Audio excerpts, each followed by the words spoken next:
solar flare and die. On still nights, I can still hear those steel chains. Victory, schmictory, hickory dickory's customers, smithereens and smothering simplicity. Cause this city would rather see him catch a bullet than a bullet blast. Says things that makes me want to hit her, but instead, I just abuse drugs. Feeling good, say feeling good. Feeling good. Feeling great, say feeling great. Feeling great. And his friends, I'm gonna be the first one in line, whether it's taking a... I hate to do this to you in time. Clap it up for our poet.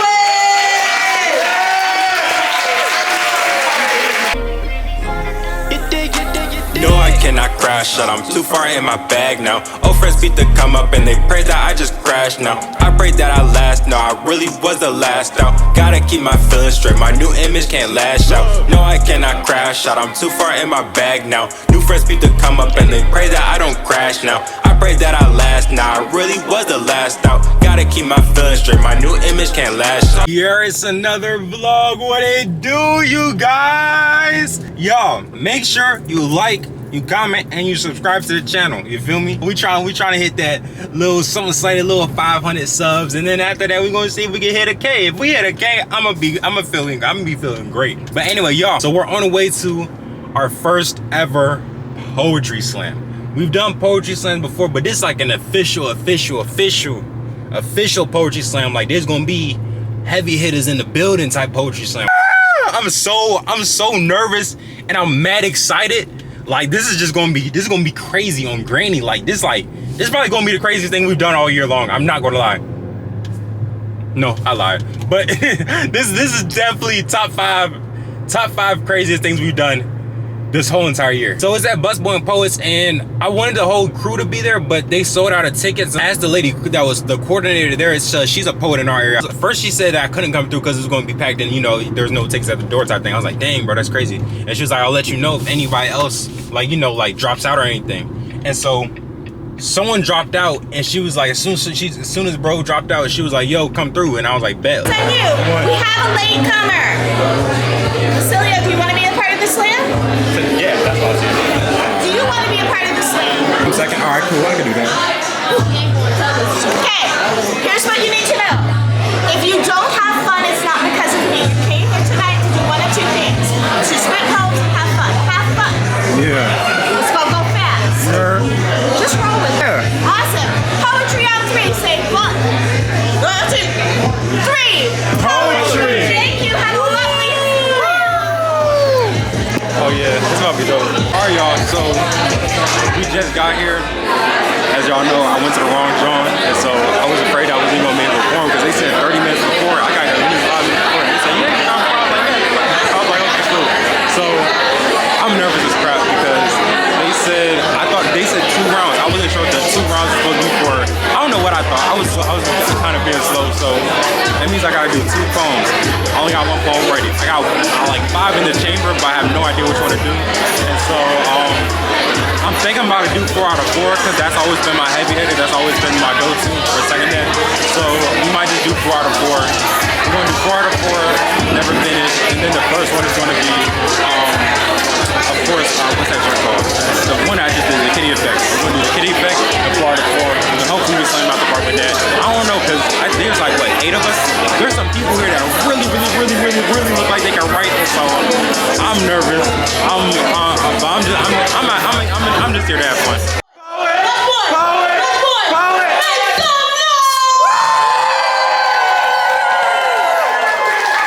Yo, it's lit tonight. Greetings, wonderful people. Welcome to 14th and V, second Friday's 9th hour poetry slam. This is a slam. This is a competition. These are poets that are coming up here and using their poetry as a way to compete, to see who is up here spitting their poetry and delivering good poetry the best. So, this is a slam where the winner takes all. The winner is walking away with $100. Everybody say $100. $100. We're doing 2 rounds. So we have our first round where all our poets are going to come up here and do their thing. Then we're going to have our amazing feature that's going to come up here, our feature for this evening. I'll get to that in a second. We'll spit that. Then we'll do our second round. This combined score, the first and second round together will determine the winner of the slam. Winner takes all, so only first place is walking away with the prize. Believing my beginning was obedience and nooses. So while they was killing over Lucy's, I was chasing a gray goose, sipping foes and deuces. On still nights, I can still hear those steel chains clattering. I seen kings killing kings over Los Angeles Kings starter jackets and Wolf Gray Jordan 11s. I realized that we were all bred for greatness. And I know racists gonna hate this, but they don't understand we all derive from the same places. I just found myself. Like a recovering amnesia patient, I woke up from a coma. I just found myself right in the nick of time. Appreciate y'all. Basic astrophysics, but could not grasp the way a grin could give birth to new galaxies. I mistook your smile for the Milky Way. Watched you through telescopes as you supernovaed my fears into nothingness. All the oxygen vanished from my lungs the first time we kissed. You transformed my pulse to pulsar. You were a sudden solar flare, and I quickly learned to love the way you let light leak from in between parted lips. I was just another astronomer in this audience of awe. Let's keep it moving. Y'all have a good time, say yeah. All right, on deck we have Felonious Skunk, but coming up right now, everyone please make some noise for Lovely.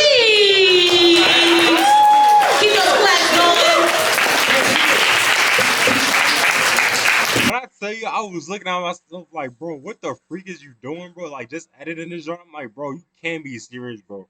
Like, you can't really, like, bro, what is you doing? Stop setting that joint up, bro. What is you doing, bro? This dude look like he finna give a whole watchtower. He think he finna give it soft. He think he at the Kingdom Hall, bro. He think this a Tuesday night and he got the doggone Bible reading. And he taking forever putting the cover on the mic. He don't even know what he doing, bro. Bro, come on, bro. Ain't nobody do this except you. He making me look bad, bro. Oh my God, bro. Then this dude trying to give a whole introduction and talk and stuff. I'm like, bro, shut up, bro. Just talk your talk, bro. Oh my gosh, bro. This is insane, bro. I ain't never going back to this joint. I ain't never doing this again. This is the last time I'm doing this. I actually just finished writing it this morning. I think I'm like into too much. Yeah, I know. I'm like too much background information. I'm nervous. All right, y'all. Let's get into it. You got it.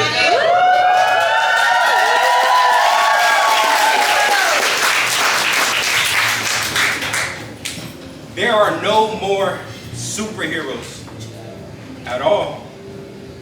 In 1964, Kitty Genovese, age 28, she was a bartender, was raped and stabbed outside the apartment building where she lived in the Kew Gardens neighborhood of Queens in New York City. 2 weeks after the murder, the New York Times published an article stating that approximately 38 witnesses saw or heard the attack, and that none of them came to her aid or called the police. This created the infamous theory called the bystander effect, which has proven that in an emergency, the more witnesses that are present at the moment, the less likely an individual would be willing to intervene for a stranger. I remember when my younger brother and I had our first real fight, and it wasn't really a fight, but it was more so me just letting him talk and me also trying my hardest not to slap the crap out of him.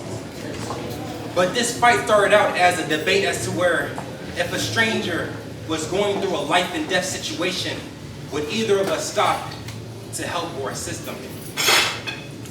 Friends, if I had an origin story for my trauma, this will be the question the narrator asked right before the plot thickens, right before I get bit by a radioactive feeling of depression, right before I fall in a tank of chemical waste and anxiety that bleached my feelings white, gave me nights where my eyes were bloodshot red, and right before I turned green from my head from nausea and from people who were constantly asking me the same question, why so serious?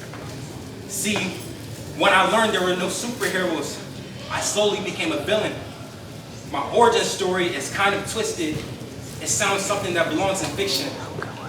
Love X Leak, The Dark Knight, origin story, limited edition, volume 1, leaving behind her 6-year-old son and 2 daughters. See, at 6 years old, I was still playing with action figures and Transformers, but we all know there's no superhero that can save you from PTSD or paranoia. At 14, I made up my mind that there was no therapist who could rescue me or understand. So at 16, when I realized Tony Stark wasn't going to save me, I always kept an iron. Man, Harley Quinn or Thor had nothing on the hammer I carried. 223s go through houses, and if they hit anything else, it's getting buried. That brand new Nina was singing like Canary. Boy, I was death shot with the right eye. This aim was beyond scary. Captain America's shield never shielded me away from any pain or depression, and hope was never strong enough to even keep my family together. Growing up, days and months cut like Wolverine with slashers. I kept on asking Dr. Strange about the other possibilities, but he would never give me a straight answer. So I became the boy that came back to seek revenge. I put on the mask and gloves like Bane and pumped myself with all the pain that went on in my mind or brain. Yes, I'm going to stand up for the little guy who gets bullied in the street. Yes, I'm standing up for the lady who's getting her purse snatched by thugs, who's too weak. Yes, it may be a setup. Yes, the odds may be impossible to beat. Yes, I may die for someone who I do not know at all. But didn't Jesus do the same thing for you and me? Because if it takes my life to make sure a mother gets home to her 6-year-old son and her 2 daughters, I'm going to be the first one in line. If it takes my life to allow a 24-year-old boy to get home to his brother and his friends, I'm going to be the first one in line, whether it's taking a... I hate to do this to you. And time, clap it up for our poet!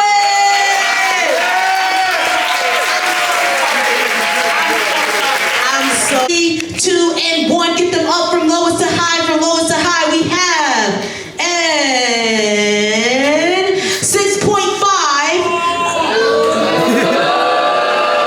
a 7.8, an 8, an 8, and an 8.9. Give it up for the poets, y'all. All right. Little Bighorn, Civil War gift stores corrupted a criminally mistreated country's history. Victory, schmictory, hickory dickory's customers, smithereens and smothering simplicity. Turn my back on white capital's vernacular. I'm from Douglas's city. Thank you. Woo! All right. Give it up for our poets, y'all. Her heart would have failed. Not due to a lack of effort, but to a lack of understanding. Because they don't understand her rhythm. He understands her, he gets her, but he also loves her for not only who she is, but for who she can become. He views her from the eyes of faith. She is simply herself, which is more than enough for him. The women in my life don't live well. They just become them. Just fill themselves with everyone else's water and then cry when they are overflowing with pain. My mother carries every man's dreams in her stomach, but won't stay to watch me chase mine. Just meanders her way through motherhood just to say she's a damn good one. I joke that she had me at 20 and turns 21 this year because she doesn't know how to grow up.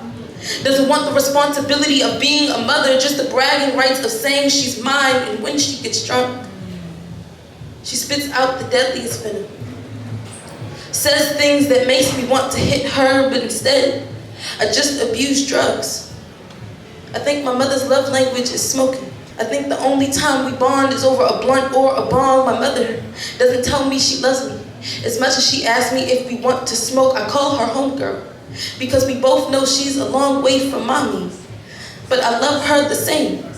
So we roll big blunts to savor the taste of this, because we know this is the only bonding time we get. If we're not ready to leave, we'll roll another. This is how I love my mother. This is the safest way to preserve a relationship, because when we're not high, we're low. My mother doesn't know how to be a mommy, because she never had hers, because my grandmother still holds addiction in her veins and channels it in her hands. Can no longer hold on to anything without feeling it will be snatched away. Our relationship has always been brackish. She tightens her grip on me while I beg her to let go. She says I'm scared you're going to evaporate. I tell her I'm drowning. She tells me she means well. I tell her I'm an empty one. My friend tells me to try to see them as people. But how can I see them as people when they think they are gods? How draining it is for the strongest woman you know to make you feel like the weakest. The women in my life don't live well. The women in my life aren't well. The women in my life aren't wells, they're the water. And I am the only thing that's overflowing.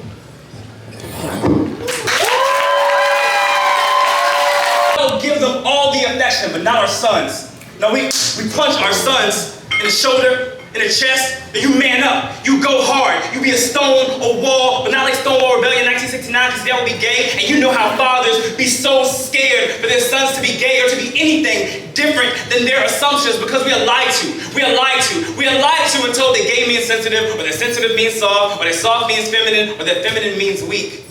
Fathers are expected to chisel their sons into gargoyles, these sculptured monsters, and make concrete of their sexuality, their personality, leave their emotions a fluid, forgotten center. I kiss my son because my mother couldn't kiss me, because my mom had to be a dad. I kiss my son because my dad was never around to kiss me or hold me or tell me I'm beautiful, not that he would have anyway. He comes from a time where manliness gets cut from affection, and patriarchy has always pulled the strings, making men these hyper-masculine marionettes who boulder their fists and try to puppeteer women. Masculinity, so fragile, but held in the hands of men who only crush and violate, but not my son. He will not grow up in that crater of manhood I am climbing out of, where the threat of emasculation is an earthquake looming around every shaky compliment, where even a hug is a tremor, where I love you is a fault line, dividing men, where fathers won't even embrace their son's cheek for fear of cracking his face like crust, where the male ego gets built like a castle, but could crumble, y'all, with just a kiss.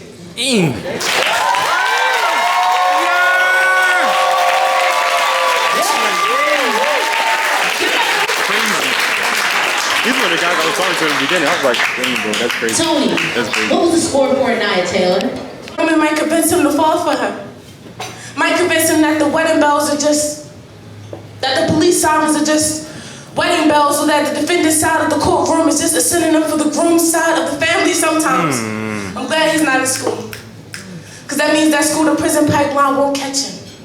But the way he been running up and down Park Heights, a pipe and a crack line might, I'm scared that him not having a father is gonna blur the lines between fatherly love and extortion. I'm hoping he falls onto the right side of a statistic. So I'm trying to keep his football dreams alive. But we don't live on an even playing field. Because people don't want to see him running yards, they'd rather see him walking around one. I mean, he's only 14.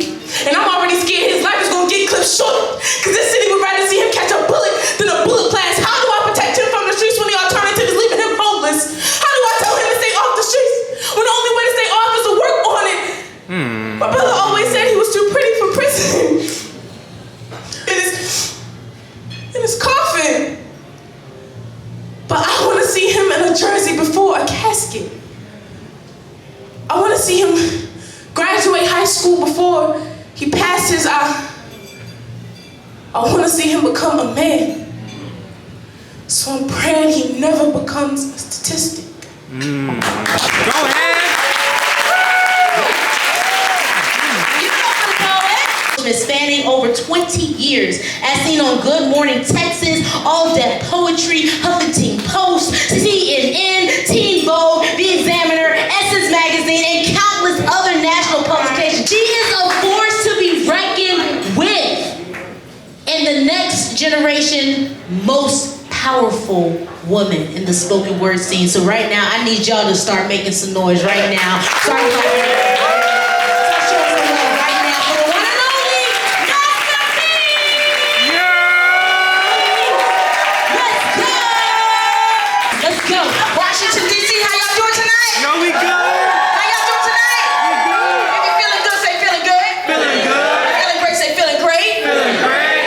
Of pain, a masterpiece created from a world of hurt, pen dipped in gold. I need an Oscar. This pain has been nominated too many times. Call me Susan Lucci. Denzel in Training Day, King Kong, ain't on me. I'm a product of pain, adore Milaje of sorts. I'm snatching my wig off and coming for everyone's neck. This pain ain't gonna see the light of day.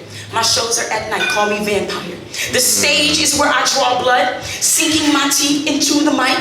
Always a sacrifice, never a ritual. I'm a product of pain, the kind that be tragedy and magic, simultaneously loud and raucous, but they'll never hear me. They'll hashtag say my name, but won't know the destiny of my child. Won't know his days are numbered.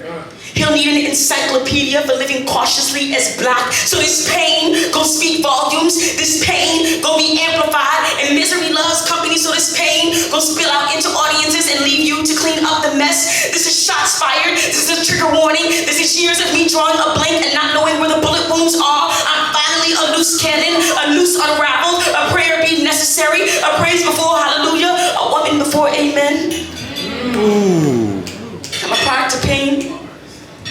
A black woman in spite of, melanin comprised of, a body disregarded because, a sentence that'll never get finished because they will always see us as incomplete. Y'all know what time it is. Do that thing. Here you go, love. Take your time. Time.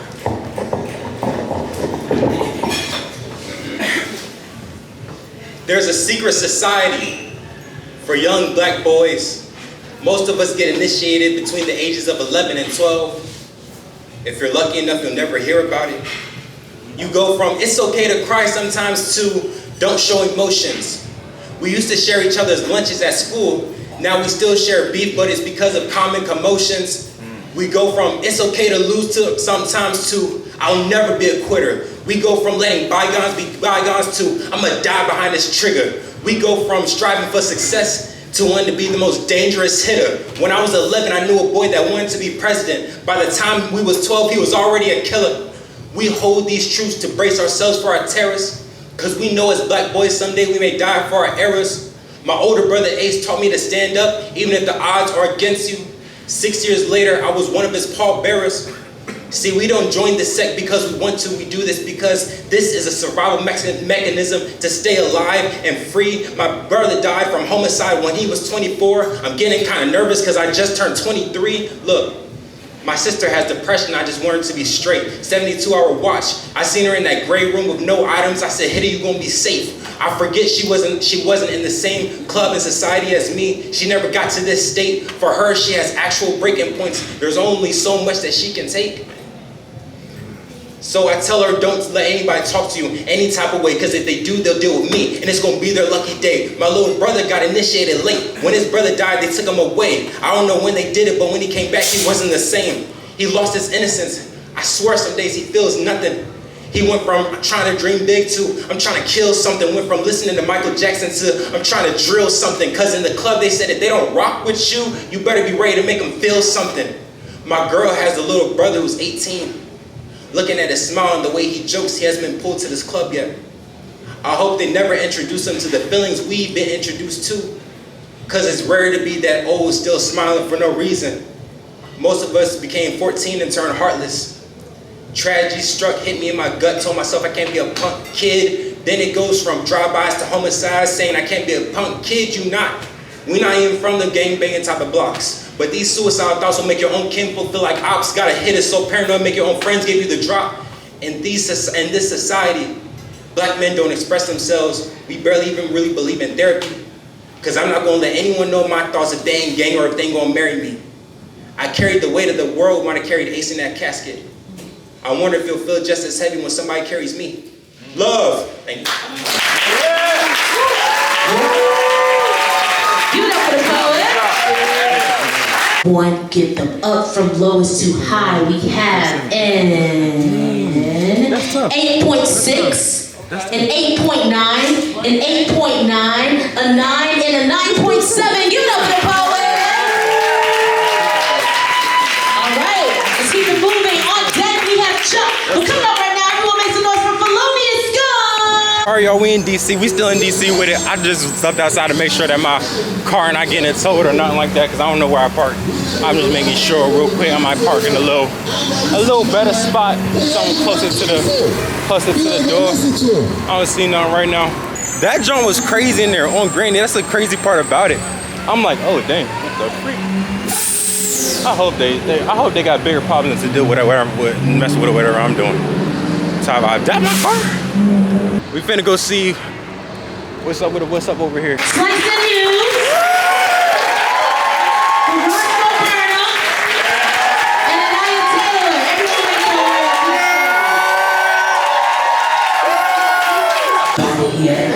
make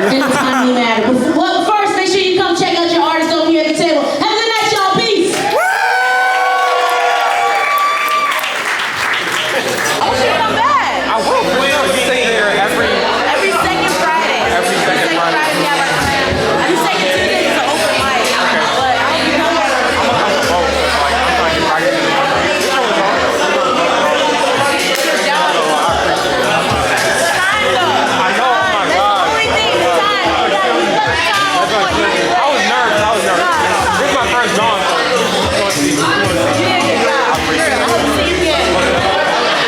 Follow this guy, yo. Your followers, keep following him. You know what I'm saying? Know what I'm saying? Hey, yo. Some dope things. No, I cannot crash out. I'm too far in my bag now. Old friends beat the come up and they pray that I just crash now. I pray that I last. No, I really was the last out. Gotta keep my feelings straight. My new image can't lash out. No, I cannot crash out. I'm too far in my bag now. New friends beat the come up and they pray that I don't crash now.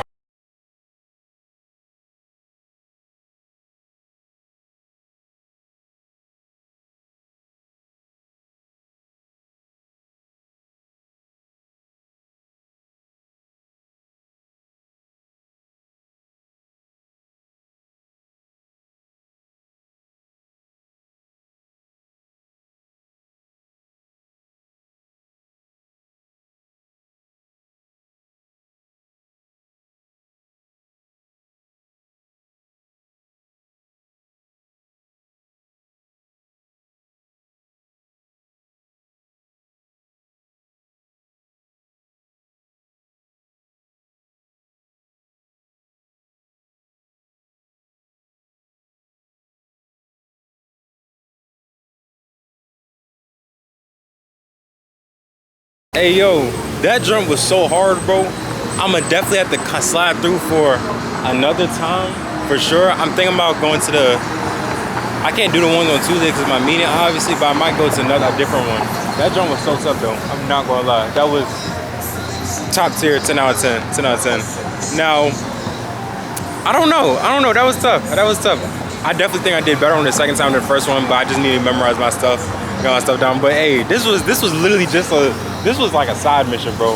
This is not even like a main mission type objective type thing, you feel what I'm saying? So the fact that we did good on the side mission is actually tough, I'm not gonna lie. But y'all, let me tell you, I'm so thirsty out here. I'm finna go to McDonald's. I don't even go to McDonald's. I told myself I'm not gonna eat no more fast food, but it bees like that, a youngin' out here struggling type vibe, you feel me? I needed some water when I was on stage, that's the crazy part. But yo, oh yeah, we on. Dang, why tripping? Bro, really try to hook that you. Let me slide in this McDonald's real quick.